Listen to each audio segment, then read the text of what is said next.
O'zaro bahslashayotganlar orasida bir-birini manqurt deb atash uchrab turadi.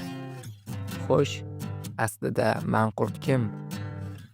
Manqurt bu o'zligini, o'z tarixini unutgan, fikrlashdan mahrum qilingan, qulga aylangan insondir. Chingiz Aytmatov o'z asarida manqurt so'zini quyidagi hikoya bilan ta'riflaydi. Qadimda asirga tushganlarni sochini qirtishlab olib, boshiga tuya terisini kiygizishgan va sahroda bir necha kun qoldirishgan. Quyoshda teri qotib, boshni yanada qisgan. Yangi chiqayotgan tuklar esa asirga yanada ko'p azob bergan. Natijada asir vafot etgan yoki xotirasini yo'qotgan qulga aylangan.